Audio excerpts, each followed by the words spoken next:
Itu di daerah Sopan Jaya ya. Nih, Sopan Jaya. Penutupan gereja di Sopan Jaya, Damas Raya. Mohon doa. Jadi mohon doa sahabat ya. Di Sopan Jaya, Damas Raya. Ini diupload, saya lihat di ini ya, yang punya akun itu 15 jam yang lalu sahabat ya. Mana nampak nggak ini? Nah, itu 15 jam yang lalu. Jadi kemungkinan belum lama sahabat, sekitar beberapa jam yang lalu. Bagaimana kejadian penutupan gereja ini. Saya sedih sahabat ya, karena ini ibu sampai nangis-nangis. Gereja di Sopan Jaya, Damas Raya. Setelah saya cek di Maps ya, Google Maps, ini daerahnya di Sumatera Barat sahabat. Di Sumatera Barat. Saudara tahu ya, Sumatera Barat itu daerah Padang sahabat ya. Oke, kita tonton dulu videonya ya.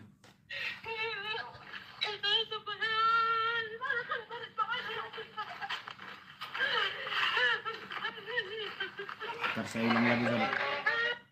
Saya ulang lagi ya, ini agak terang, kurang pas pencahayaan.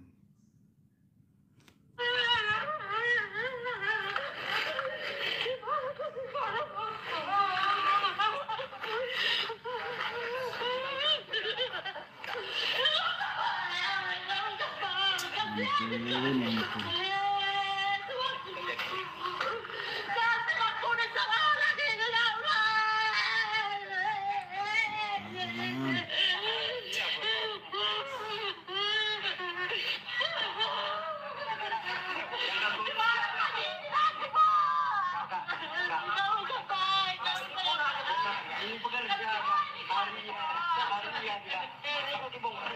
Iya udah, biar aja.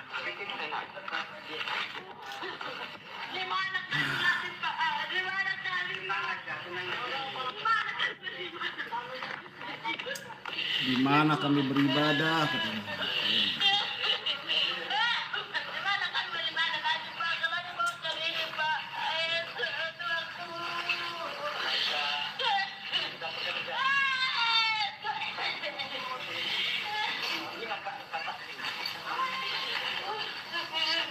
Ya lanjutlah Pak, nggak apa-apa itu.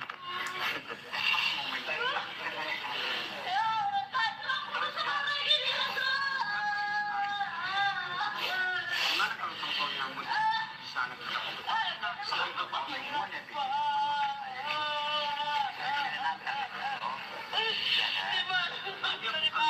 Memukul orang, dia di kameranya bukan kan. Dia mengeluh sama orang Bapak kalau ada yang jangan itu bukan kita. Kalau ke atas kematian. Undang-undang ITE. Tenang aja. Kalau kamu mana lah.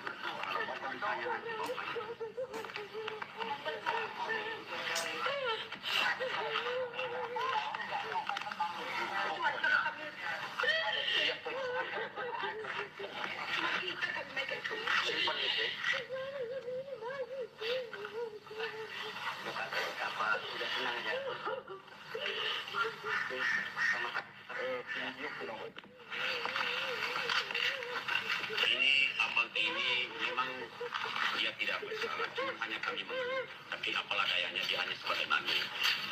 Ya, ini tempat ibadah ini karena sudah mulai bereaksi untuk pembongkaran. Tapi yang dulu membongkar adalah pihak Itu makanya terjadi ibu ini nangis di depan tempat ibadah yang sudah disediakan di KMB Sentral. Ya makanya bagi teman-teman semua yang berteman dengan Facebook maupun persatuan apapun yang berteman di Facebook itu, tolong dibantu saya. Bagaimana jalan solusi terbaik? Kami bukan ribut. Maupun putra daerah yang datang sini, kami tidak mau ribut. Hanya kami berserah karena kami masih berdomisili di ruang lingkup. Ruang lingkungan perusahaan. Sedangkan yang duluan membongkar tempat ibadah ini, saudara, adalah pihak perusahaan.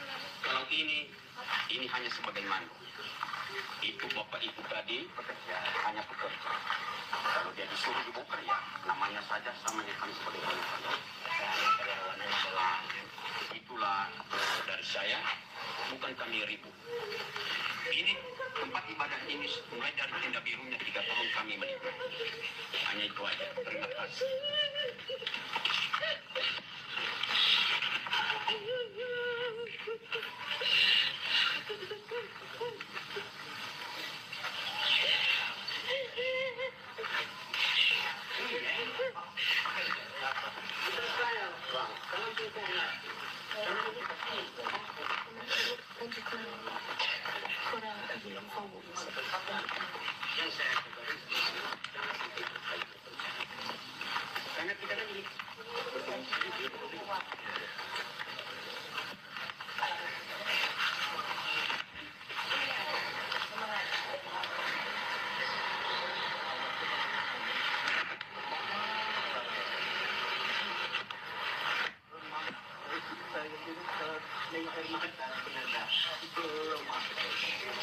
Karena kenapa?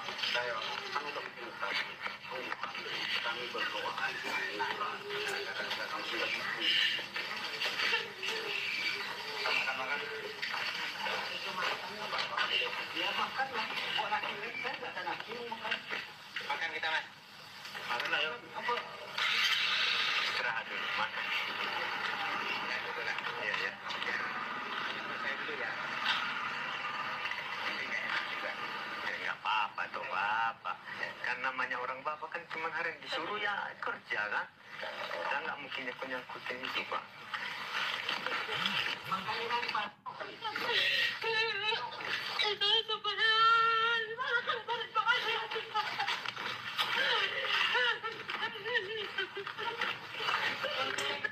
Nah, itulah videonya sahabat yang terkasih ya, bagaimana orang Kristen yang ada dalam video ini mencintai rumah Tuhan sampai menangis memohon agar gereja tersebut jangan ditutup. Meskipun gereja tersebut sangat sederhana, terbuat dari papan, kita lihat tidak dicat, itu lantainya lantai tanah, tetapi orang Kristen sangat mencintai rumah Tuhan. Makanya hati orang Kristen sangat sakit, sangat pedih ketika ada rumah Tuhan ditutup, orang Kristen dilarang beribadah. Iya, shalom teman-teman semua. Terima kasih sudah menonton video ini, sudah menyaksikan video ini. Dan kita melihat dan kita menyaksikan tadi ya, gedung gereja tersebut yang hendak ditutup, itu sebenarnya bukan gedung gereja yang cukup bagus, atau kalau bicara soal kenyamanan, itu sangat-sangat tidak nyaman sebenarnya. Tetapi karena orang-orang Kristen yang ada di sana, pengikut-pengikut Yesus, apapun bentuk gedung gerejanya, rumah ibadahnya, itu dia tidak peduli. Karena kenyamanan atau damai sejahtera dalam hatinya itu tidak ditentukan oleh bagaimana gedungnya, apakah bagus atau tidak. Karena damai sejahtera orang Kristen kalau beribadah itu terletak pada Kristus, terletak kepada Tuhan yang mereka sembah, terletak kepada firman yang mereka dengar. Nah, teman-teman, ini memang sangat kesulitan sekali bagi kita untuk bisa mencari keadilan itu. Itu baru di beberapa hari yang lalu itu saya sudah upload video mengenai pemaksaan penutupan gereja yang dilakukan oleh Pemda di daerah tertentu ya.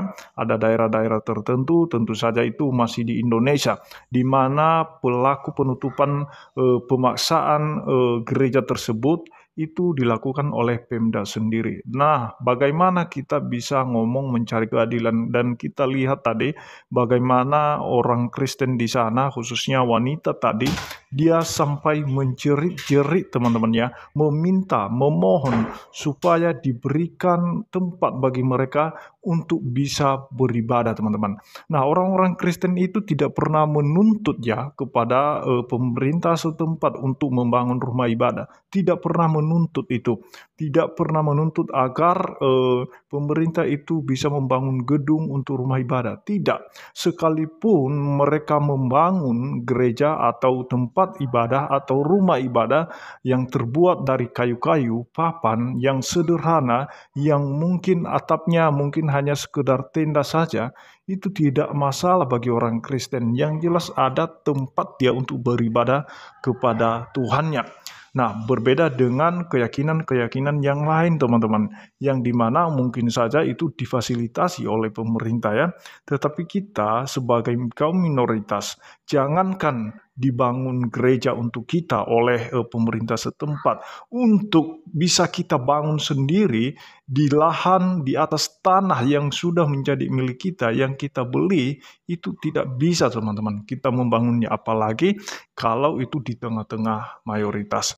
Nah, jadi artinya teman-teman ya, apapun ceritanya, siapapun dia orangnya, apapun jabatannya, entah dia mayoritas atau minoritas, entah dia preman, apapun itu, dia tidak punya hak sebenarnya untuk merampas hak kita sebagai minoritas untuk bisa beribadah kepada Tuhan sesuai keyakinan kita masing-masing, sesuai yang sudah dimuat dalam Undang-Undang Dasar tahun 1945.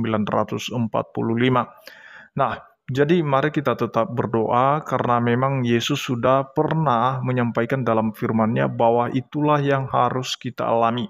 Karena penderitaan yang kita alami sekarang ini itu tidak sebanding dengan kemuliaan yang disediakan oleh Tuhan bagi kita. Memang kita harus mengalami yang namanya mungkin itu persekusi, mungkin itu penganiayaan, mungkin kita dibenci oleh karena nama Yesus, tetapi kata Yesus, tetaplah setia, teguhkanlah imanmu, apabila datang nanti anak manusia sebagai raja, apakah dia masih mendapatkan atau menemukan ada iman di dalam setiap hati kita. Jangan sampai terguncang iman kita dengan keadaan-keadaan seperti ini. Kita percaya bahwa Yesus yang kita sembah adalah Dia adalah Allah yang hidup. Dia adalah pencipta segala sesuatu. Dialah juru selamat kita yang sudah memindahkan kita dari maut ke dalam hidup. Itu saja yang perlu saya sampaikan. Kiranya Tuhan Yesus memberkati kita semua. Shalom.